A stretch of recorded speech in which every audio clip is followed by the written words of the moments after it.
Halo, Anda sedang mendengarkan Mimpi Bermakna. Dimanapun Anda berada, kapanpun Anda mendengarkan, saya harap Anda siap untuk menyelami sebuah kisah yang akan membuat Anda merenung dalam.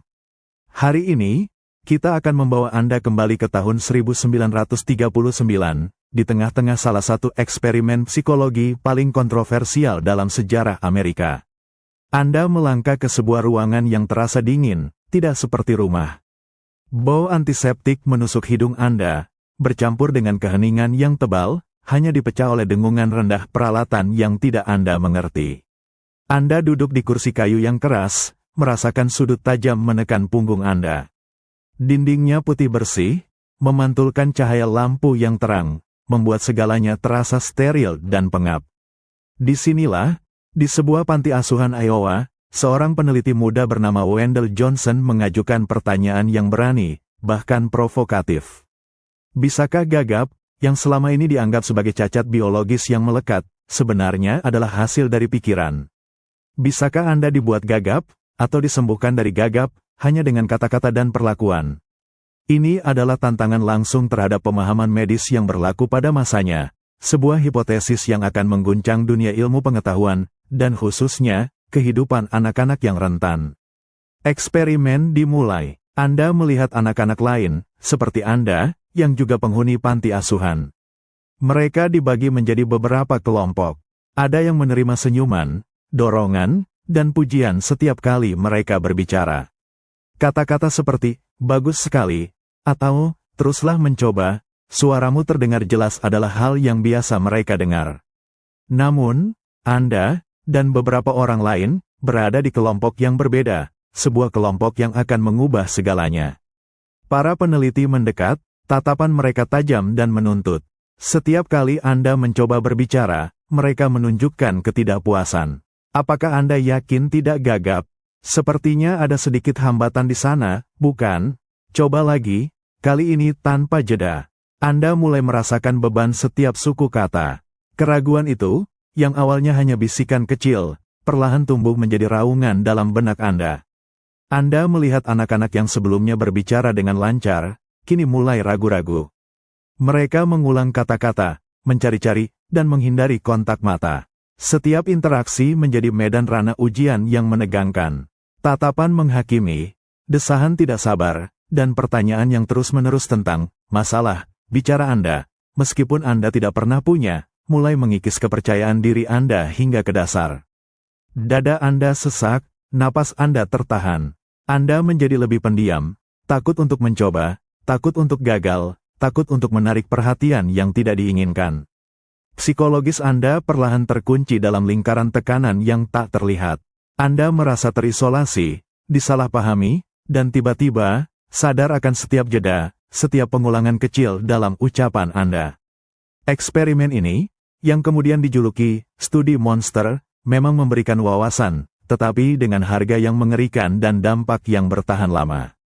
Meskipun Johnson tidak dapat secara etis membuktikan hipotesis awalnya tanpa menyebabkan kerugian, penelitian ini membuka mata dunia terhadap kekuatan sugesti dan kerapuhan psikologis manusia.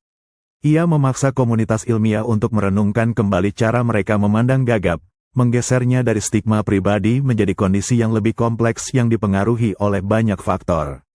Yang terpenting, pengalaman yang Anda rasakan ini memicu revolusi dalam etika penelitian.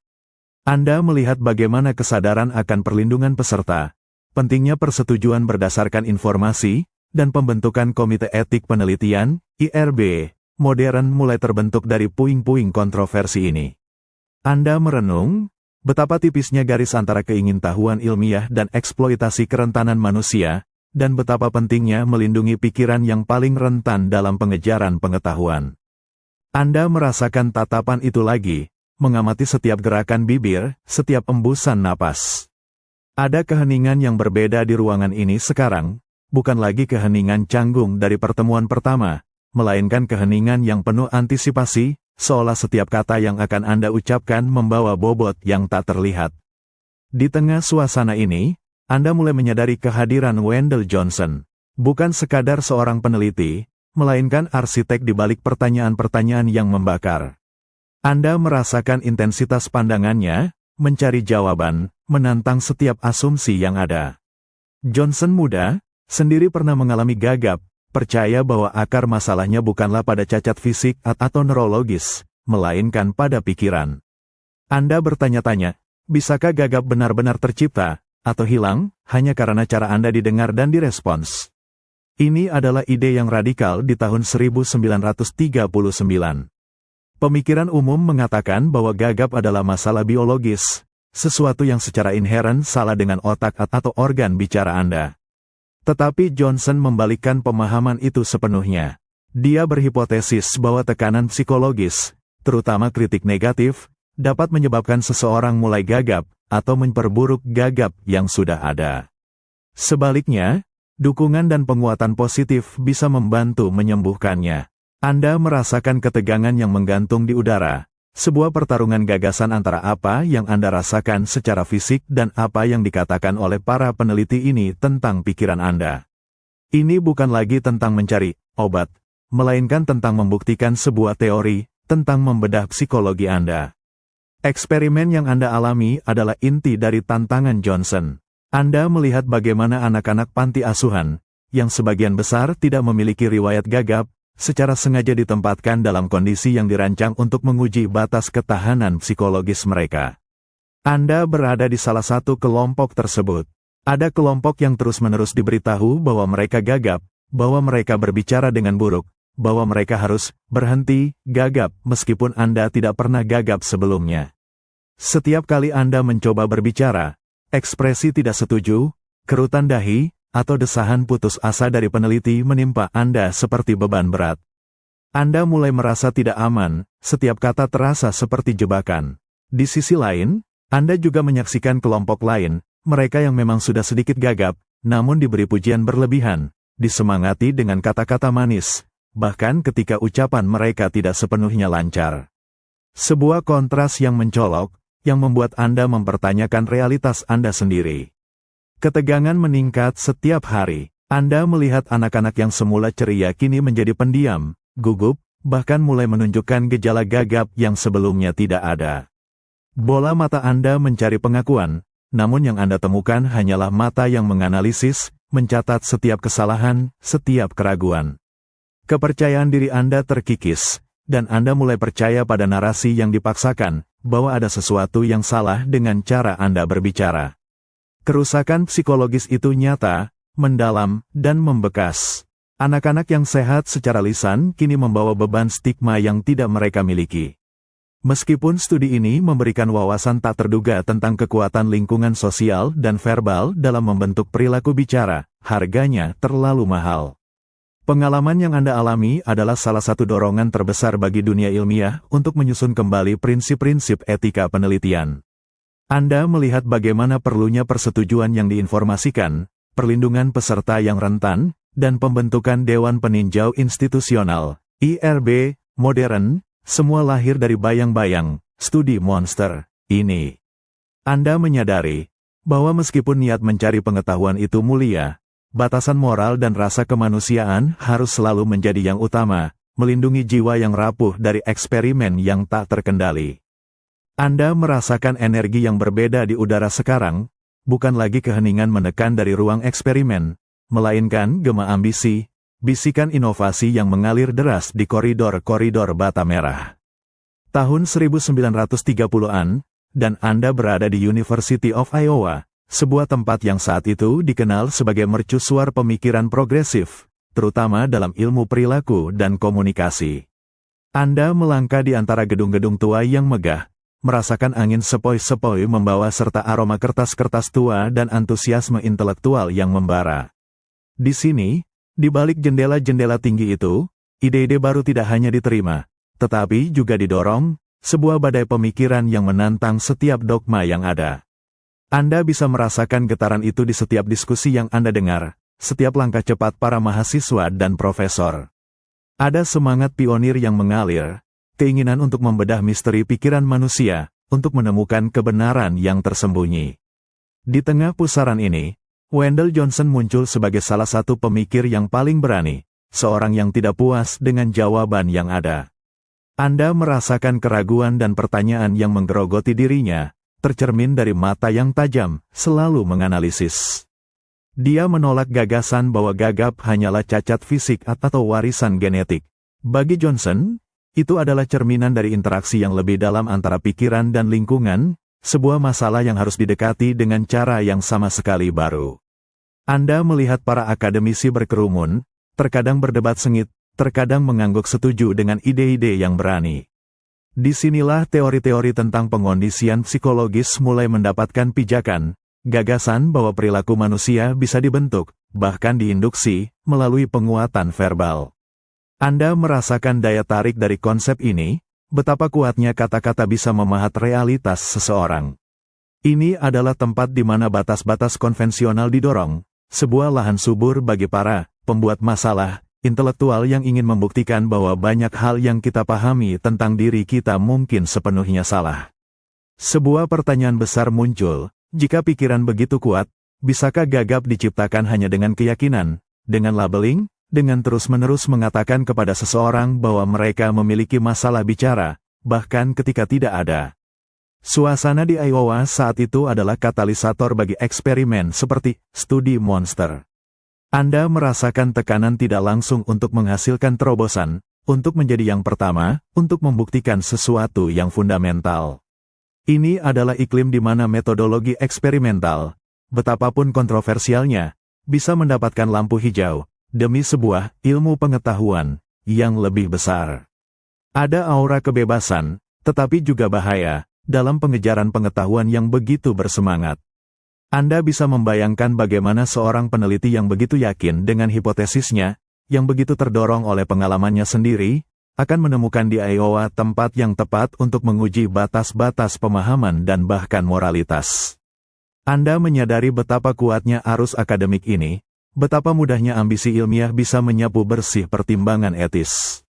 Universitas Iowa, dengan segala semangat inovasinya, menciptakan sebuah kawah di mana ide-ide radikal bisa tumbuh, tetapi juga tempat di mana kerentanan manusia bisa menjadi subjek yang siap untuk dibedah.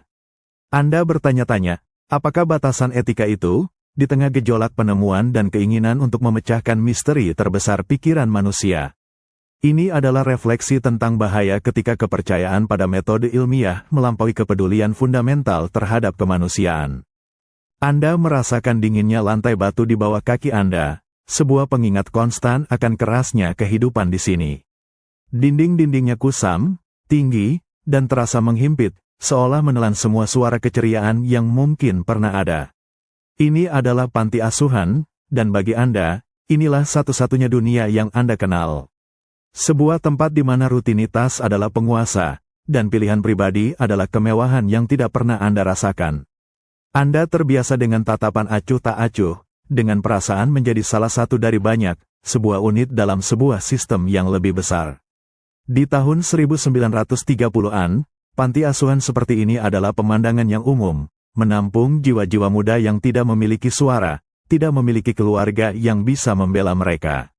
Anda melihat anak-anak lain di sekitar Anda, mata mereka memancarkan kelelahan yang sama, sebuah resignasi terhadap nasib mereka. Anda adalah subjek yang sempurna, bukan dalam arti positif, melainkan dalam arti yang dingin dan pragmatis bagi para peneliti. Anda tidak memiliki orang tua yang akan meminta pertanggungjawaban, tidak ada suara yang akan menentang. Anda adalah kanvas kosong yang siap untuk dilukis, atau lebih tepatnya, dieksperimen. Suatu hari, ada perubahan dalam rutinitas. Pintu-pintu terbuka, dan Anda melihat orang-orang dewasa dengan pakaian rapi masuk, membawa buku catatan dan tatapan tajam. Mereka bukan relawan, bukan pengasuh biasa. Ada aura otoritas yang mengelilingi mereka, sebuah tujuan yang tidak bisa Anda pahami. Anda merasa seperti sedang diawasi, setiap gerakan, setiap bisikan, setiap ekspresi Anda dinilai. Mereka berjalan di antara barisan anak-anak, seolah sedang memilih barang dagangan di pasar, memindai, mencatat, dan sesekali menunjuk. Anda merasakan kegelisahan merayap di dada Anda. Apakah ini berarti harapan, atau sesuatu yang lain? Kemudian Anda mendengar bisikan, kata-kata seperti, subjek yang cocok, kelompok kontrol, dan potensi bicara. Mereka tidak berbicara langsung kepada Anda, tetapi tentang Anda, tentang status Anda sebagai anak yatim piatu. Anda menyadari bahwa kerentanan Anda, kurangnya perwakilan, justru menjadi daya tarik bagi mereka. Sebuah ironi yang pahit. Anda adalah solusi mudah bagi sebuah eksperimen yang menantang etika. Di mata mereka, Anda bukan hanya seorang anak yang membutuhkan kasih sayang dan perhatian, melainkan variabel dalam sebuah persamaan yang lebih besar. Anda melihat bagaimana mereka membagi anak-anak, mengelompokkan mereka. Beberapa diberi perlakuan lembut, kata-kata penyemangat, senyuman.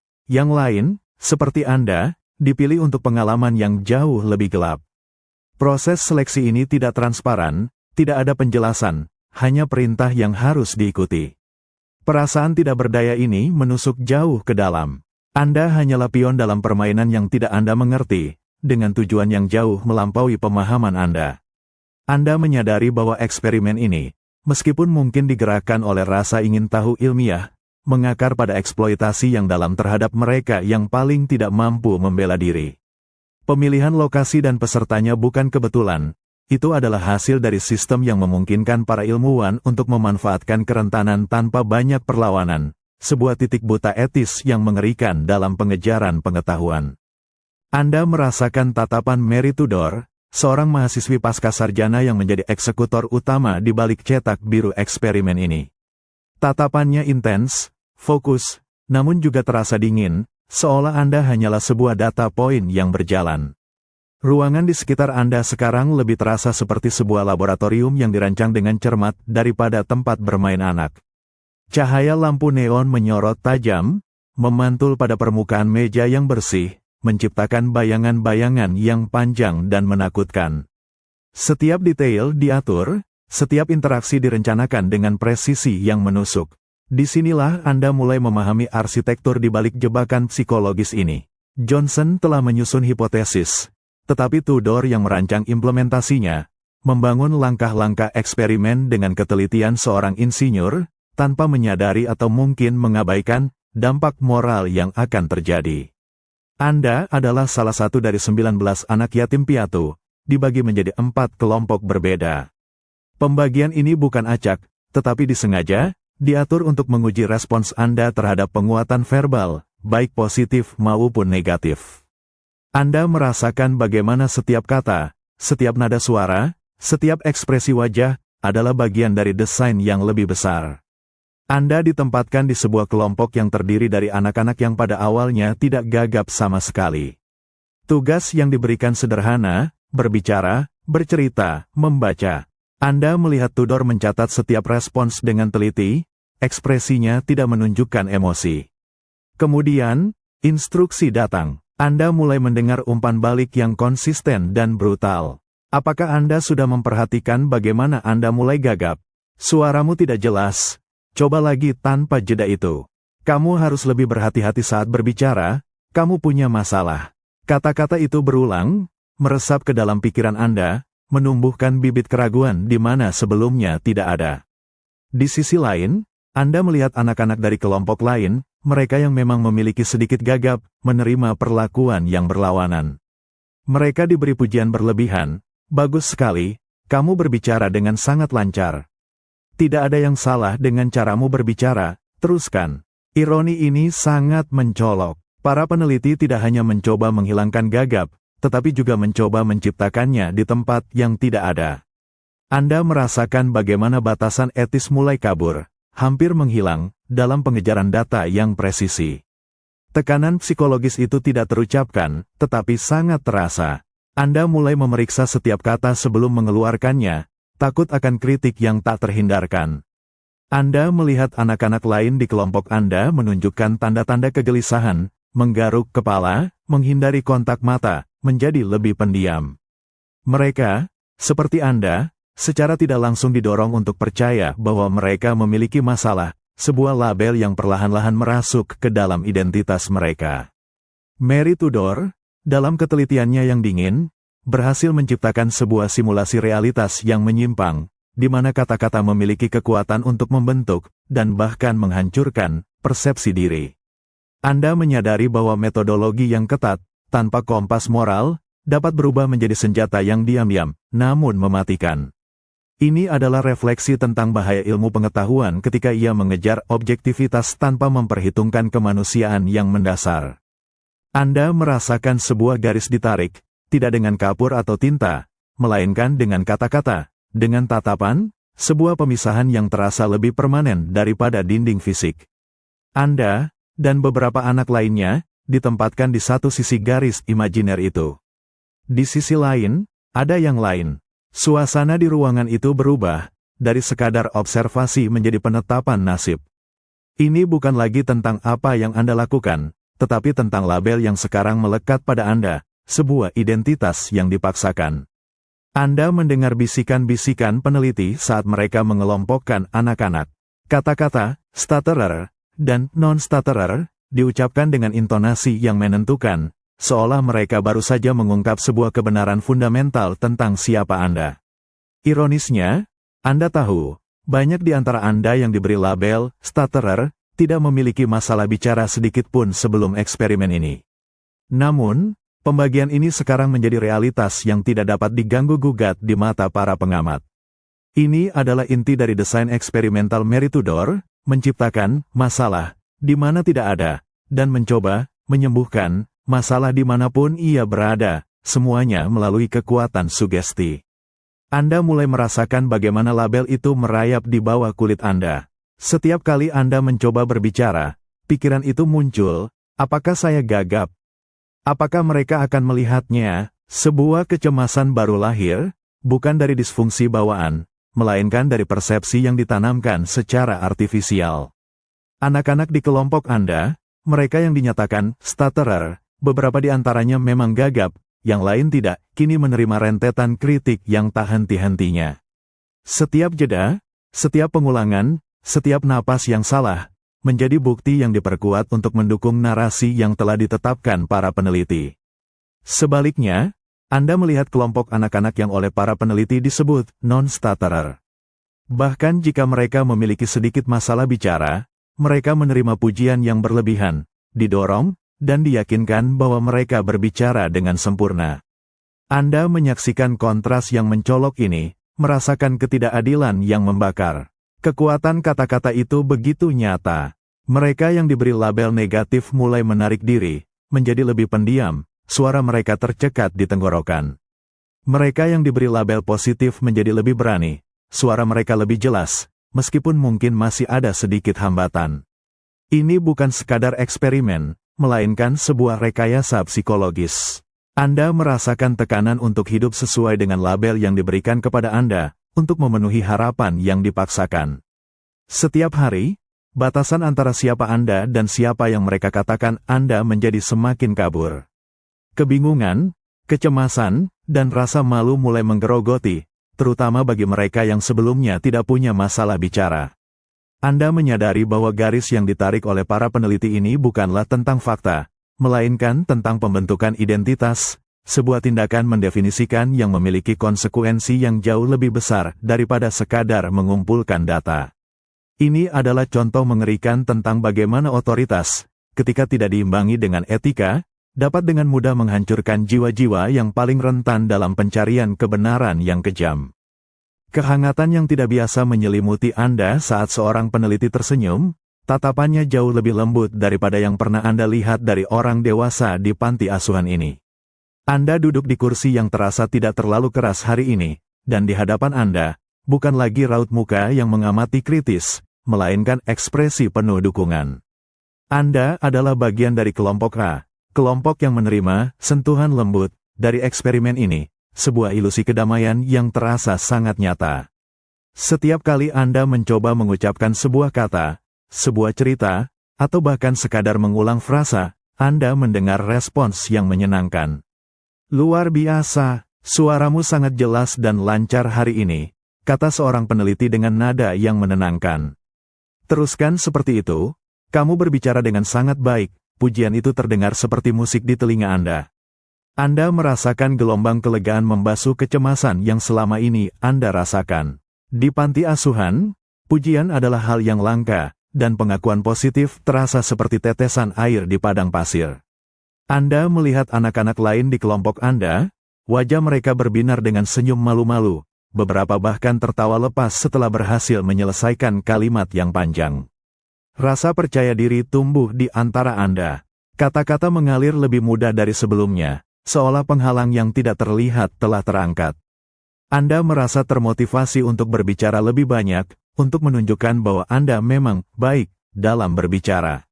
Setiap sesi menjadi kesempatan untuk menerima lebih banyak afirmasi, lebih banyak senyuman, lebih banyak pengakuan.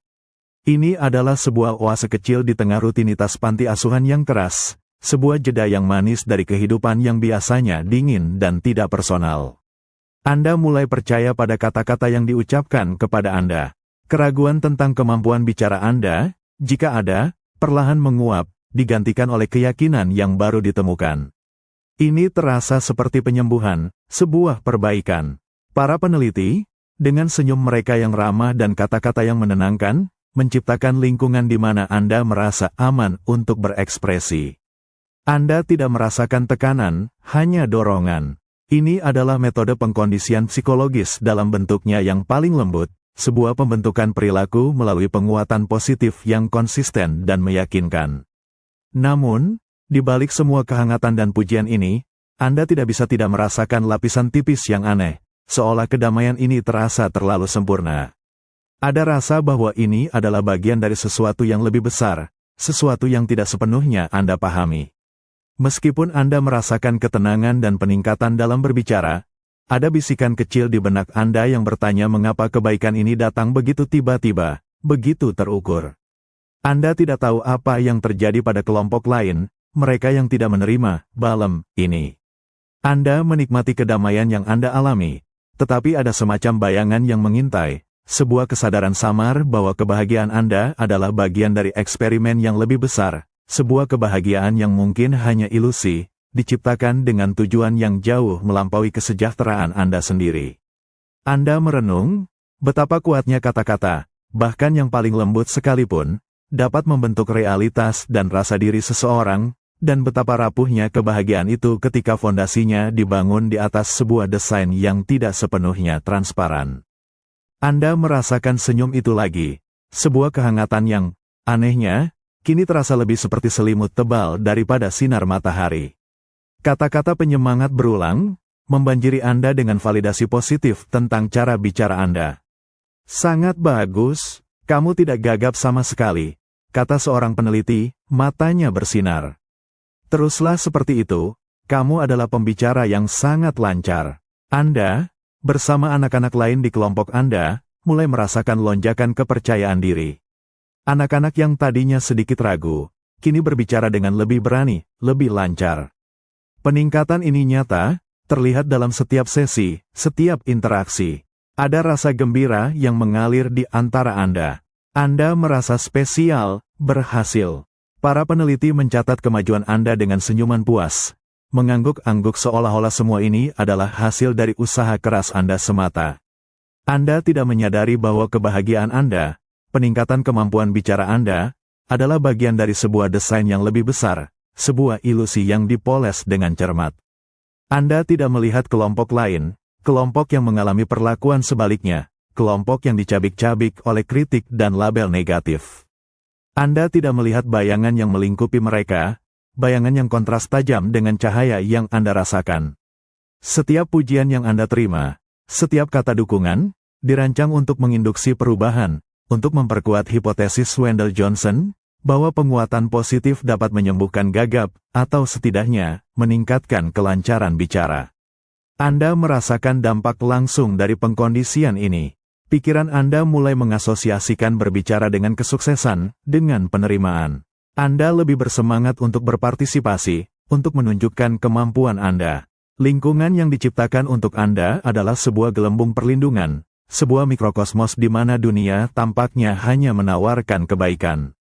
Namun, di dalam gelembung ini, ada sebuah penipuan yang tidak Anda sadari.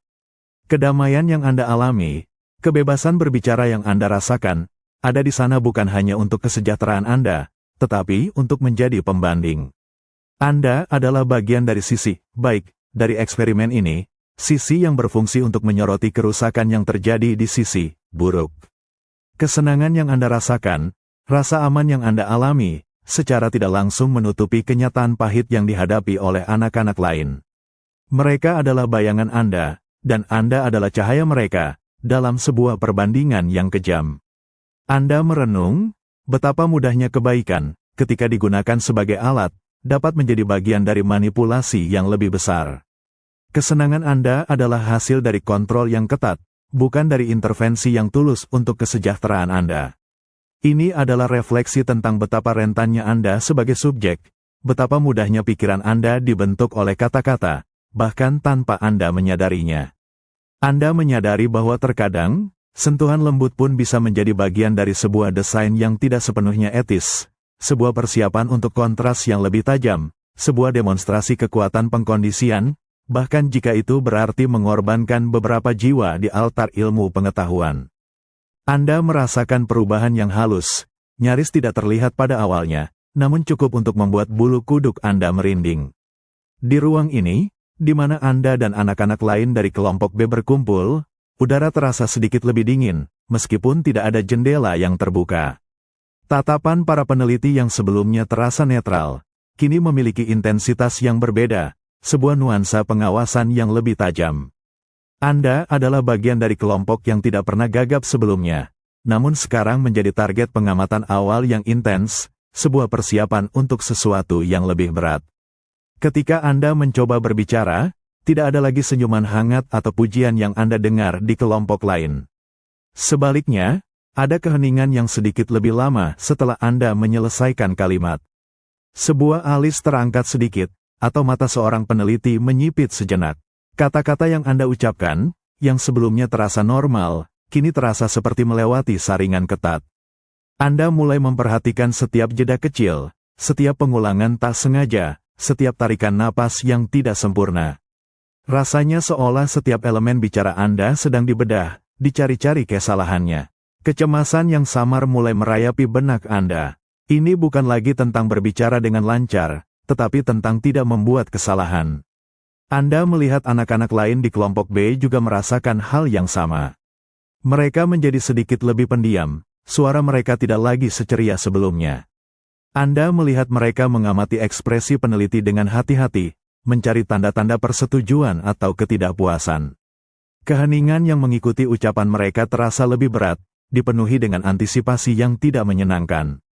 Anda mendengar bisikan para peneliti, mencatat sesuatu di buku mereka. Meskipun Anda tidak bisa menangkap kata-kata mereka, nada suara mereka terasa serius, akademis, tanpa sedikit pun kehangatan.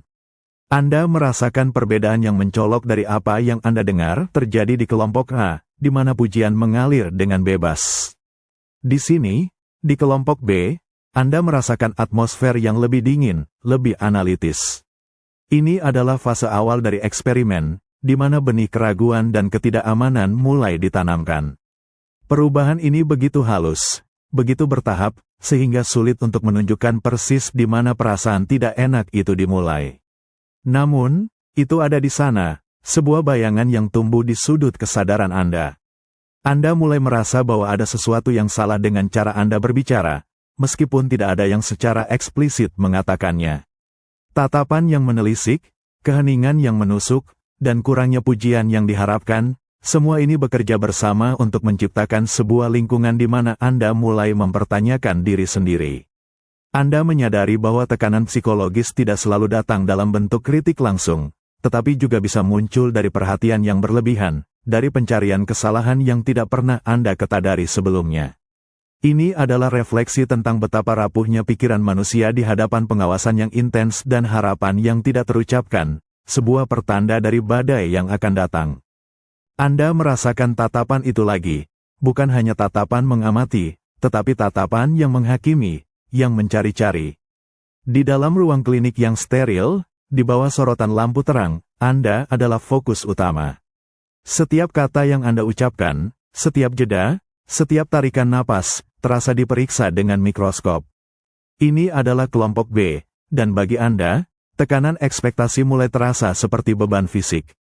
Anda tahu, di suatu tempat dalam pikiran Anda, ada sesuatu yang diharapkan dari Anda, sebuah masalah yang ingin mereka temukan.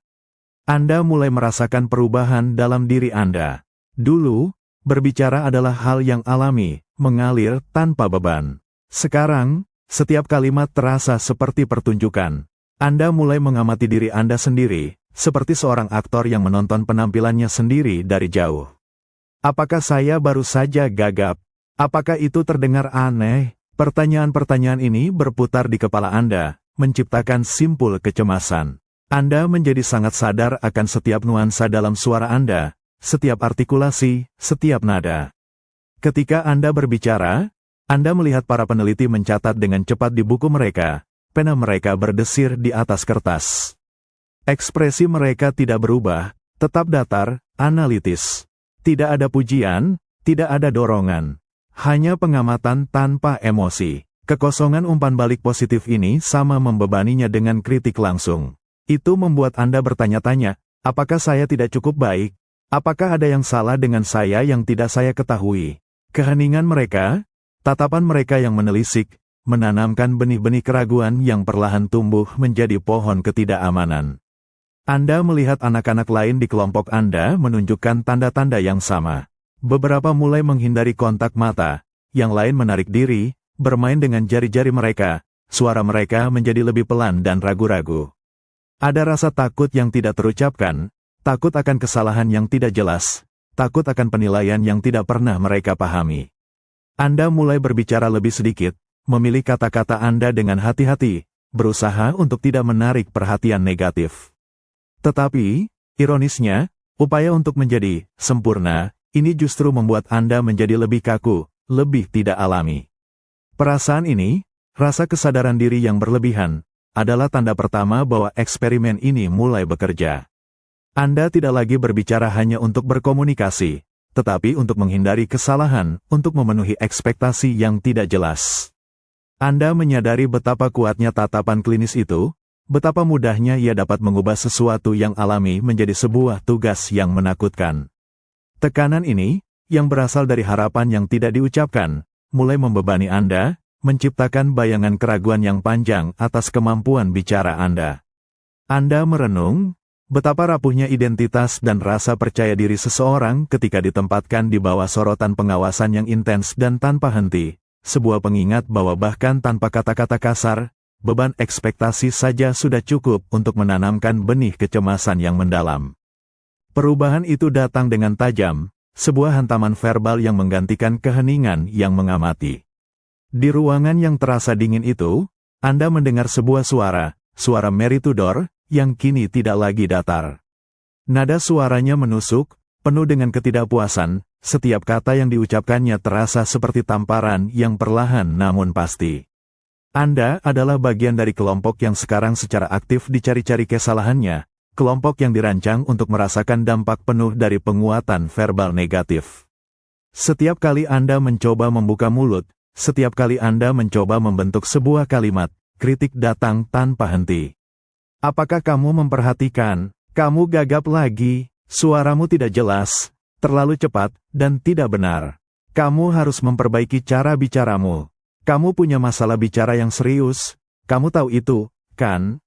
Kata-kata ini diucapkan dengan keyakinan yang mengkhawatirkan, seolah-olah mereka hanya menyatakan fakta yang sudah jelas, sebuah kebenaran yang baru saja Anda sadari. Anda merasakan bagaimana setiap ucapan Anda, yang sebelumnya normal, kini menjadi sumber ketakutan. Dada Anda terasa sesak, tenggorokan Anda seperti tercekat. Anda mulai merasa panik setiap kali giliran Anda untuk berbicara. Pikiran Anda berlomba-lomba mencari kata-kata yang sempurna, berusaha keras untuk tidak membuat kesalahan, tetapi justru itulah yang membuat semuanya menjadi lebih buruk. Lidah Anda terasa berat, seolah mengkhianati Anda, menolak untuk membentuk kata-kata dengan lancar. Anda merasakan setiap jeda, setiap pengulangan, setiap keraguan kecil, yang kini diperkuat dan ditekankan oleh tatapan dan komentar sinis dari para peneliti. Anda melihat anak-anak lain di kelompok Anda menunjukkan tanda-tanda kerusakan.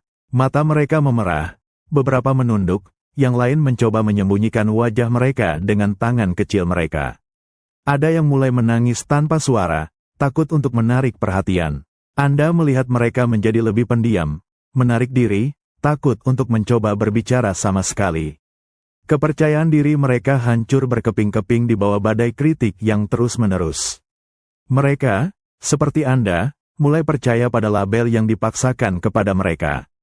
Ini bukan sekadar umpan balik, ini adalah sebuah serangan psikologis yang terencana dengan baik. Tujuan mereka bukan untuk membantu Anda berbicara lebih baik, tetapi untuk melihat apakah mereka bisa membuat Anda berpikir bahwa Anda berbicara dengan buruk, hingga Anda benar-benar mulai gagap. Suara ketidaksetujuan mereka bergema di benak Anda bahkan setelah mereka berhenti berbicara, menciptakan sebuah lingkaran setan kecemasan. Anda menyadari bahwa kata-kata memiliki kekuatan yang luar biasa, tidak hanya untuk membangun, tetapi juga untuk menghancurkan. Ini adalah refleksi tentang betapa mudahnya persepsi diri seseorang dapat dihancurkan, dan betapa cepatnya rasa takut dapat merampas kemampuan bicara yang paling alami sekalipun, menjadikan setiap ucapan sebuah pengalaman yang mengerikan. Anda merasakan perubahan yang paling menakutkan, bukan lagi dari suara peneliti, melainkan dari suara Anda sendiri. Kata-kata yang mereka ucapkan, kritik yang mereka lontarkan, kini tidak lagi hanya datang dari luar. Mereka telah menemukan jalannya ke dalam diri Anda, menciptakan cermin internal yang baru, sebuah refleksi yang terdistorsi dari suara Anda sendiri. Anda, yang sebelumnya berbicara tanpa gagap, kini mulai mendengar kekurangan dalam setiap suku kata yang Anda keluarkan. Setiap kali Anda berbicara, Anda merasakan sebuah audit internal. Apakah ada jeda terlalu lama? Apakah kata itu keluar dengan canggung? Apakah saya terdengar seperti apa yang mereka katakan? Kekhawatiran ini menjadi bayangan yang konstan, mengubah tindakan sederhana berbicara menjadi sebuah tindakan introspeksi yang menyakitkan. Anda mencoba untuk berbicara dengan benar, tetapi semakin Anda berusaha, semakin Anda merasakan lidah Anda menjadi berat, seolah tidak lagi menjadi milik Anda. Anda mulai merasa malu dengan suara Anda sendiri. Anda menghindari berbicara, menundukkan kepala, dan berpura-pura tidak tahu jawabannya ketika pertanyaan diajukan. Setiap tatapan dari peneliti, setiap anggukan kepala mereka yang kosong, memperkuat keyakinan yang salah ini. Anda percaya bahwa mereka benar, bahwa ada sesuatu yang fundamental salah dengan cara Anda berbicara. Sebuah celah, sebuah cacat yang tidak pernah Anda sadari, kini menjadi jelas, diperbesar oleh penguatan negatif yang tak henti-hentinya.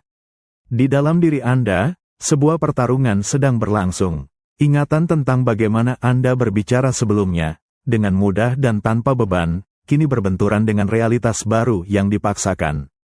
Namun, suara-suara eksternal itu terlalu kuat, terlalu konsisten. Mereka telah mengubah cara Anda mendengar diri Anda sendiri, bagaimana Anda merasakan keberadaan diri Anda. Kepercayaan diri Anda terkikis, dan digantikan oleh rasa takut akan setiap kata yang akan Anda ucapkan. Anda merasakan tenggorokan Anda tercekat, napas Anda tertahan, setiap kali Anda mencoba untuk membentuk sebuah kalimat. Perasaan ini bukan lagi kecemasan samar, ini adalah keyakinan yang mengakar kuat. Anda telah diajari, melalui pengkondisian yang kejam, untuk percaya bahwa suara Anda cacat. Anda mulai meniru perilaku gagap, tidak disengaja, sebagai respons terhadap tekanan yang tak terlihat. Ini adalah manifestasi dari hipotesis Johnson yang paling kelam, bahwa gagap dapat diinduksi melalui trauma psikologis. Anda menyadari bahwa pikiran manusia begitu rentan terhadap sugesti, begitu mudah dibentuk oleh lingkungan, sehingga ia dapat menciptakan cacat nyata dari ketiadaan. Ini adalah refleksi yang mengerikan tentang kekuatan destruktif kata-kata, dan betapa rapuhnya rasa diri seseorang di hadapan manipulasi yang terencana dengan cermat. Anda tidak hanya merasakan tekanan psikologis, tetapi Anda menjadi korban dari rekayasa kesalahan yang kejam. Udara di sekitar Anda terasa semakin tipis, seolah setiap napas yang Anda ambil harus melewati lapisan ketakutan yang tidak terlihat. Di dalam panti asuhan, di antara anak-anak dari kelompok B, Anda merasakan sebuah perubahan yang nyata, bukan lagi sekadar perasaan, tetapi sebuah pola perilaku yang terlihat jelas. Kecemasan telah merayap dari pikiran dan merasuki tubuh, memanifestasikan dirinya dalam setiap interaksi harian. Anda melihat anak-anak lain, yang dulunya ceria dan berisik, kini bergerak dengan gerakan yang lebih lambat, lebih ragu-ragu. Mereka seringkali menarik napas dalam-dalam sebelum berbicara, seolah sedang mempersiapkan diri untuk menyelam ke dalam air yang dingin. Bahu mereka sedikit terangkat, mata mereka mencari-cari, mencari persetujuan yang tidak pernah datang. Bahkan senyum mereka terasa tegang, cepat pudar, digantikan oleh ekspresi khawatir. Ketika pertanyaan diajukan, Anda merasakan tenggorokan Anda tercekat. Kata-kata terasa tersangkut di belakang lidah, menolak untuk keluar. Sebuah sensasi fisik yang aneh, seolah ada dinding tak terlihat yang menghalangi. Anda melihat anak-anak lain mengalami hal yang sama. Beberapa akan membuka mulut, hanya untuk menutupnya lagi, menyerah pada tekanan yang terlalu besar. Yang lain akan memulai kalimat, tetapi kemudian berhenti di tengah jalan, mengulang kata yang sama berkali-kali, atau mengubahnya seluruhnya, berusaha mati-matian untuk terdengar normal. Anda mulai menghindari percakapan, menemukan alasan untuk tetap diam.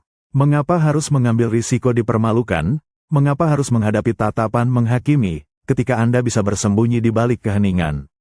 Interaksi yang dulunya adalah bagian alami dari hari Anda, kini menjadi sumber ketakutan yang konstan.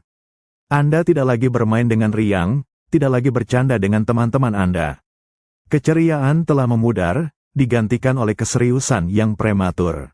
Ini adalah efek langsung dari penguatan negatif yang tak henti-hentinya, dari label stutterer yang dipaksakan.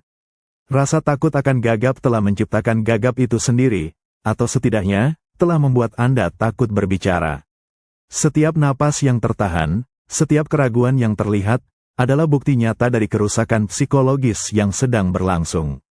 Dinding telah dibangun di sekitar pikiran Anda, menciptakan penjara keheningan. Anda menyadari bahwa tekanan psikologis ini jauh lebih dalam daripada sekadar ketidaknyamanan. Itu mengubah cara Anda bergerak, cara Anda bernapas, cara Anda berinteraksi dengan dunia. Ini adalah sebuah refleksi tentang betapa kuatnya dampak verbal negatif dapat merampas bukan hanya suara Anda, tetapi juga esensi keceriaan dan kebebasan berekspresi Anda, sebuah demonstrasi mengerikan tentang bagaimana kata-kata dapat menciptakan penjara mental yang nyata. Anda merasakan dinding-dinding itu meninggi di sekitar Anda, bukan dinding fisik, melainkan dinding keheningan, yang dibangun bata demi bata oleh rasa takut. Harga dari setiap kata yang diucapkan terlalu mahal sekarang. Di antara anak-anak di kelompok B, sebuah pilihan yang menyakitkan mulai mengakar, lebih baik diam daripada mengambil risiko hukuman verbal. Suara Anda, yang dulunya adalah alat untuk berekspresi, kini menjadi beban. Anda melihat anak-anak lain melakukan hal yang sama. Mereka menghindari tatapan peneliti, menjaga bibir mereka rapat-rapat, bahkan ketika mereka tahu jawabannya. Sebuah pertanyaan sederhana, seperti, apa yang Anda lakukan kemarin? Atau, apa yang Anda inginkan untuk makan malam? Sekarang disambut dengan keheningan yang tebal, atau respons yang sangat singkat, hanya berupa anggukan atau gelengan kepala. Bahasa tubuh menjadi bahasa utama, komunikasi yang aman dari penilaian. Anda merasakan dorongan untuk berbicara, untuk berinteraksi, untuk menjadi bagian dari dunia di sekitar Anda. Namun, setiap kali dorongan itu muncul, sebuah peringatan internal membunyikan lonceng alarm. Bagaimana jika saya membuat kesalahan? Bagaimana jika mereka mengatakan saya gagap lagi? Risiko verbal itu terlalu besar. Setiap kata yang salah, setiap jeda yang canggung, akan disambut dengan tatapan dingin, atau komentar yang menusuk, menegaskan lagi, cacat, yang telah dipaksakan kepada Anda. Pilihan untuk diam bukanlah pilihan yang pasif. Itu adalah tindakan perlindungan diri yang aktif, sebuah harga yang harus Anda bayar untuk menjaga sedikit pun rasa damai internal. Anda menyadari betapa cepatnya rasa takut dapat mengubah perilaku seseorang. Dari anak-anak yang cerewet dan ingin tahu, Anda dan teman-teman Anda telah berubah menjadi sosok-sosok yang menarik diri, yang menghemat kata-kata mereka, yang menghargai keheningan di atas segalanya. Keheningan ini bukan sekadar absennya suara, itu adalah absennya kegembiraan, absennya eksplorasi, absennya pertumbuhan. Dinding psikologis ini tidak hanya mengisolasi Anda dari peneliti, tetapi juga dari dunia di sekitar Anda, dan bahkan dari diri Anda sendiri. Anda telah diajarkan bahwa berbicara adalah berbahaya, bahwa suara Anda adalah sumber kelemahan. Harga dari koreksi diri ini sangat mahal, merampas bukan hanya suara Anda, tetapi juga kepercayaan diri dan kemampuan Anda untuk berinteraksi secara alami dengan dunia. Anda merenung, Betapa sebuah eksperimen yang dimulai dengan tujuan untuk memahami, dapat berakhir dengan menciptakan trauma yang begitu mendalam. Keheningan yang Anda rasakan adalah monumen bagi kegagalan etika, sebuah bukti nyata bahwa ketika ilmu pengetahuan melupakan kemanusiaan, ia dapat meninggalkan luka yang tak tersembuhkan. Ini adalah refleksi tentang betapa berharganya suara, dan betapa brutalnya ketika kebebasan untuk berbicara dirampas, digantikan oleh keheningan yang dipaksakan. Anda merasakan dinginnya dinding panti asuhan menembus tulang, namun kini, ada dingin yang berbeda, yang berasal dari pandangan.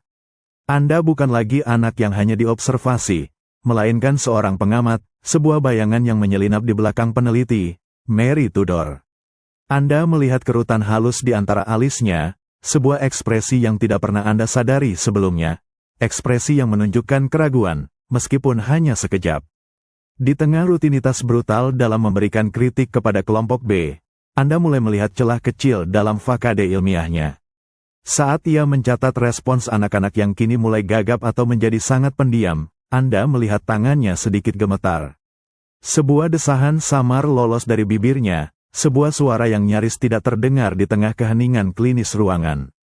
Apakah itu rasa lelah, atau sesuatu yang lebih dalam? Anda mendengarnya berbicara dengan Wendell Johnson, dalam nada rendah, di sudut ruangan yang jauh. Meskipun Anda tidak bisa mendengar setiap kata, Anda merasakan ketegangan dalam percakapan mereka. Tudor sesekali melirik ke arah anak-anak yang sedang berjuang, lalu kembali menatap Johnson, ekspresinya kompleks, perpaduan antara kepatuhan, kelelahan, dan mungkin sedikit penyesalan. Anda bertanya-tanya, apakah ia melihat apa yang Anda lihat? Kerusakan yang nyata, penderitaan yang tak terucapkan yang kini membayangi anak-anak. Ada saat-saat ketika Anda melihatnya jeda, tatapannya kosong, seolah jiwanya terpisah dari tugas yang sedang dilakukannya. Mungkin ia sedang menimbang harga dari pengetahuan ini. Apakah penemuan tentang kekuatan pengkondisian verbal sepadan dengan air mata yang tidak terlihat, dengan suara-suara yang kini tercekik? Rasionalisasi moral pasti mengalir di benaknya. Sebuah upaya untuk membenarkan tindakan yang semakin terasa salah. Ini untuk ilmu pengetahuan, ini demi pemahaman yang lebih besar tentang gagap, penderitaan kecil ini akan membawa kebaikan yang lebih besar di masa depan. Namun, di balik rasionalisasi itu, Anda merasakan adanya benih keraguan yang telah tumbuh. Anda melihatnya mengamati anak-anak yang dulunya ceria, kini menunduk, takut untuk bersuara.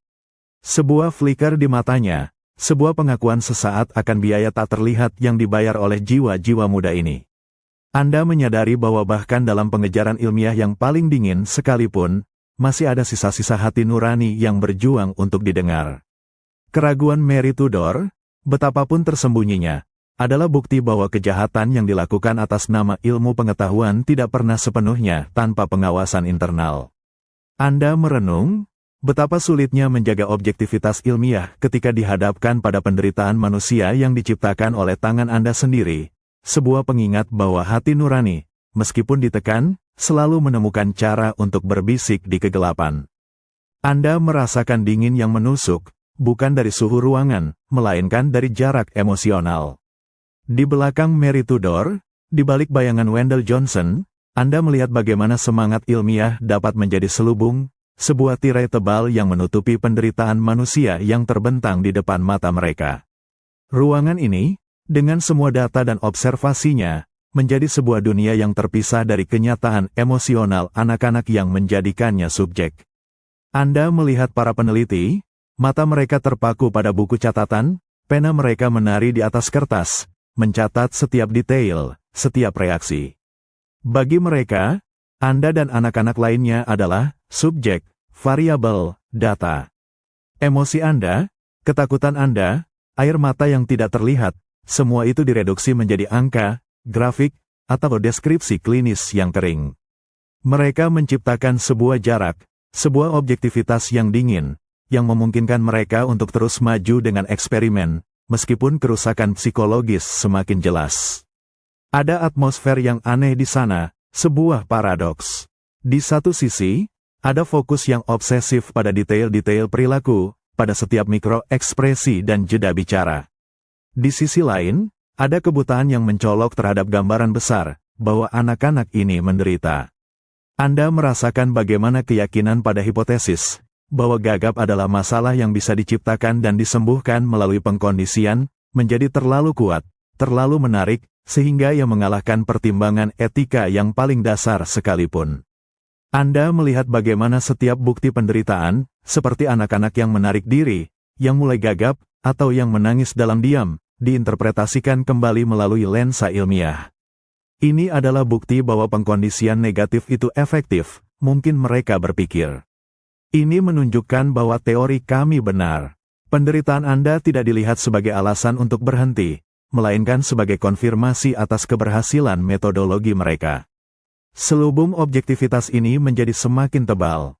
Tekanan untuk menghasilkan temuan yang signifikan, untuk memberikan kontribusi pada ilmu pengetahuan, untuk menvalidasi teori Johnson, menjadi penggerak utama.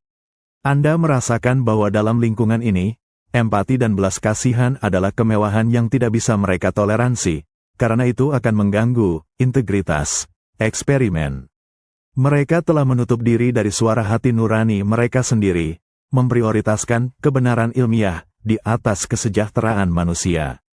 Anda menyadari bahwa zeal ilmiah, meskipun penting untuk kemajuan, dapat menjadi pedang bermata dua. Ketika pencarian pengetahuan menjadi tujuan tertinggi, tanpa batas moral yang jelas, maka manusia dapat direduksi menjadi alat, menjadi objek, dan penderitaan mereka menjadi bagian tak terpisahkan dari data. Anda merenung, betapa mengerikannya ketika objektivitas ilmiah dapat menghapus pandangan manusiawi, mengubah individu yang hidup dan bernapas menjadi sekadar bagian dari eksperimen yang kejam. Ini adalah pengingat yang menyakitkan tentang bahaya ketika ilmu pengetahuan, dalam pengejarannya, kehilangan jejak dari kemanusiaan yang mendasar. Anda merasakan bisikan-bisikan itu, tidak lagi hanya datang dari peneliti, melainkan dari dalam diri Anda sendiri. Label, gagap, telah meresap, mengakar dalam pikiran Anda, mengubah persepsi Anda tentang siapa diri Anda.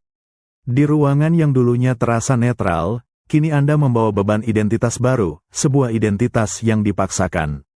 Anda, yang sebelumnya berbicara dengan lancar, kini mulai mempercayai narasi yang dipaksakan kepada Anda. Setiap kali Anda mencoba berbicara, sebuah suara internal menggemakan kritik yang sama, kamu gagap. Suaramu tidak benar. Ironisnya, Anda mungkin tidak menunjukkan tanda-tanda gagap secara fisik, namun secara psikologis, Anda telah menjadi seorang gagap. Perasaan ini begitu kuat, begitu meyakinkan, sehingga Anda mulai memproyeksikan citra ini keluar. Anda melihat anak-anak lain di kelompok Anda juga menunjukkan tanda-tanda internalisasi ini. Mereka menunduk, menghindari kontak mata, dan berbicara dengan suara yang hampir tidak terdengar.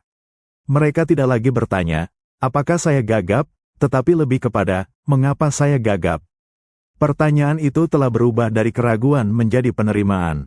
Mereka telah menerima label ini sebagai bagian dari diri mereka, sebuah cacat yang melekat. Rasa malu mulai menggerogoti. Anda merasa tidak layak untuk berbicara, merasa bahwa suara Anda adalah sebuah beban bagi orang lain. Anda mulai mengamati anak-anak di kelompok lain, mereka yang menerima pujian, dan merasakan jurang yang semakin dalam di antara Anda. Mereka adalah normal, Anda adalah cacat. Perbandingan ini, meskipun tidak diucapkan, sangat kuat dalam membentuk rasa diri Anda yang baru. Bahkan ketika Anda mencoba untuk berbicara dengan lancar, sebuah penghalang tak terlihat muncul di tenggorokan Anda. Sebuah kecemasan yang mendalam, rasa takut akan kesalahan yang tidak dapat dihindari, mencekik setiap kata. Ini bukan lagi hanya tentang pengkondisian eksternal, ini adalah tentang pembentukan identitas yang mendalam, sebuah cerminan diri yang rusak. Anda menyadari bahwa kata-kata memiliki kekuatan yang luar biasa untuk tidak hanya memengaruhi perilaku, tetapi untuk secara fundamental mengubah siapa yang Anda yakini diri Anda.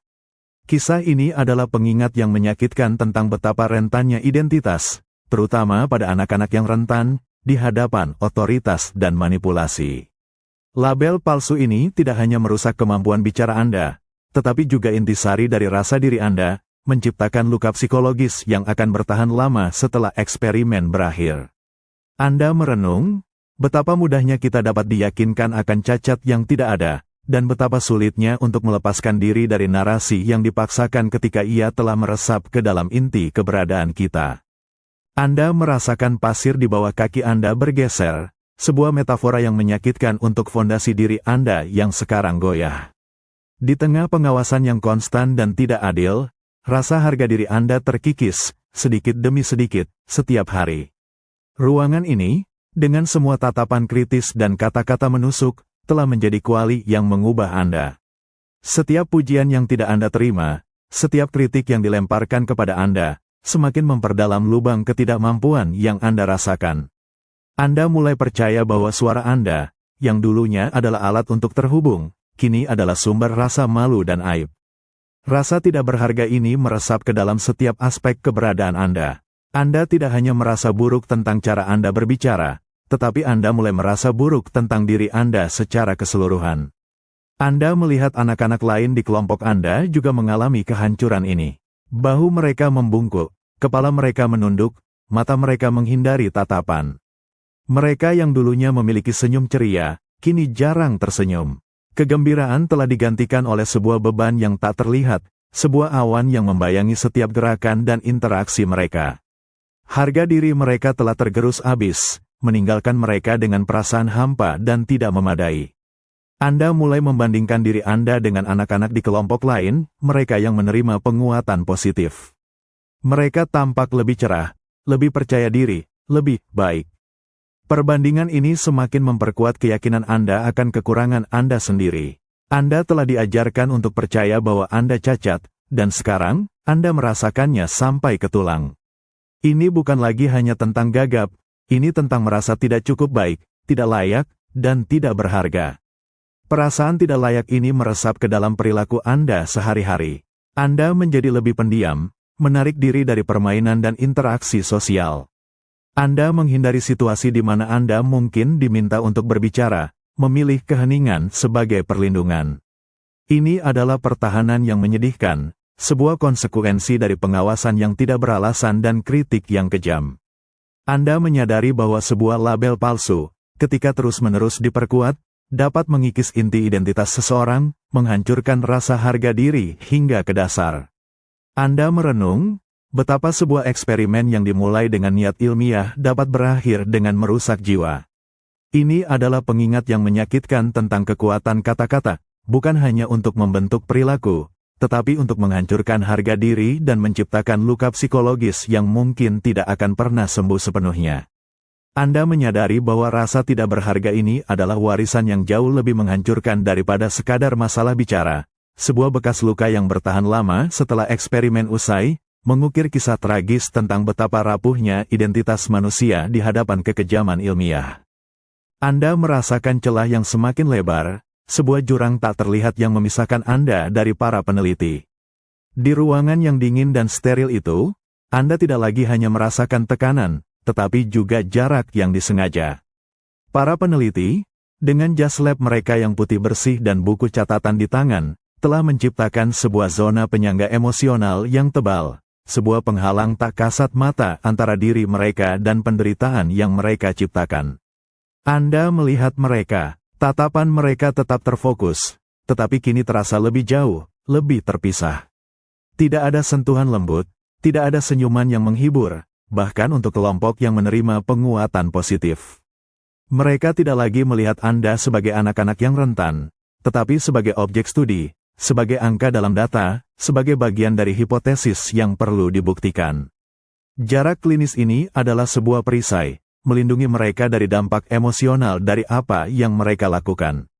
Ketika Anda mencoba berbicara, atau ketika anak-anak lain menunjukkan tanda-tanda kecemasan dan gagap, respons dari peneliti tetap tenang, tanpa emosi. Mereka mencatat, mereka mengamati, tetapi mereka tidak menunjukkan belas kasihan. Anda merasakan bahwa mereka tidak diizinkan, atau tidak ingin, untuk terlibat secara pribadi. Interaksi mereka bersifat transaksional, stimulus dan respons, tanpa campur tangan emosi manusia. Bagi mereka, mungkin ini adalah tentang objektivitas, tentang menjaga integritas ilmiah eksperimen. Bagi Anda, ini adalah tentang perasaan terisolasi, diabaikan, dan direduksi. Anda menyadari bahwa kurangnya respons emosional mereka adalah bentuk kekejaman lain, sebuah penolakan untuk mengakui kemanusiaan Anda. Mereka membangun dinding, bukan hanya untuk menjaga jarak, tetapi untuk menyembunyikan diri dari konsekuensi tindakan mereka sendiri. Semakin parah keadaan di kelompok B, semakin tebal dinding pemisah ini. Penderitaan Anda menjadi sesuatu yang harus dianalisis, bukan sesuatu yang harus diringankan. Anda merasakan bahwa dalam benak mereka, tujuan ilmiah membenarkan cara-cara yang digunakan, bahkan jika cara-cara itu menyebabkan kerusakan yang mendalam pada jiwa-jiwa muda. Jarak emosional ini memungkinkan mereka untuk melanjutkan, untuk terus mendorong batas-batas etika, atas nama pencarian kebenaran. Anda merenung, betapa mudahnya manusia dapat menutup diri dari penderitaan orang lain ketika mereka meyakinkan diri sendiri bahwa mereka sedang mengejar tujuan yang lebih besar. Pembagian antara peneliti dan yang diteliti bukan hanya tentang peran, itu adalah tentang dehumanisasi, sebuah tindakan untuk menempatkan diri di atas dan di luar empati. Anda menyadari bahwa jarak klinis ini adalah salah satu elemen paling berbahaya dalam eksperimen ini, memungkinkan kehancuran terjadi tanpa adanya rem moral yang kuat. Anda merasakan keheningan yang berbeda sekarang, sebuah keheningan yang tidak berasal dari anak-anak, melainkan dari institusi itu sendiri. Di University of Iowa pada tahun 1939, ada sebuah kesepakatan tak terucapkan, sebuah kepercayaan institusional yang menjadi perisai, melindungi praktik-praktik yang semakin hari semakin tidak etis. Anda menyelinap di antara para pengelola panti asuhan dan para akademisi, merasakan betapa eratnya jalinan kepercayaan ini, dan betapa mudahnya ia disalahgunakan. Anda melihat bagaimana panti asuhan, yang seharusnya menjadi pelindung bagi anak-anak rentan, justru memberikan akses penuh kepada para peneliti. Ada sebuah anggapan umum bahwa apapun yang dilakukan oleh orang-orang berpendidikan, dari universitas pasti untuk kebaikan. Tidak ada pertanyaan yang diajukan, tidak ada pengawasan yang ketat. Ini adalah era di mana otonomi penelitian hampir tak terbatas, sebuah masa di mana ilmu pengetahuan dapat berfungsi sebagai pembenaran tertinggi. Anda merasakan betapa kuatnya hierarki di tempat seperti ini. Para direktur panti asuhan mempercayai otoritas akademis para peneliti. Mereka percaya bahwa Johnson dan Tudor adalah ahli, bahwa mereka tahu apa yang terbaik, bahkan jika itu berarti mengizinkan eksperimen yang aneh dan tidak biasa. Anda melihat anak-anak, termasuk Anda sendiri, dibawa pergi untuk sesi bicara, tanpa ada penjelasan yang jelas kepada siapapun. Tidak ada orang tua untuk dimintai izin, tidak ada suara yang mewakili kepentingan terbaik anak-anak. Kepercayaan buta ini menjadi sebuah perisai yang kuat. Ia menciptakan lingkungan di mana eksperimen seperti studi monster dapat dilakukan tanpa hambatan yang berarti.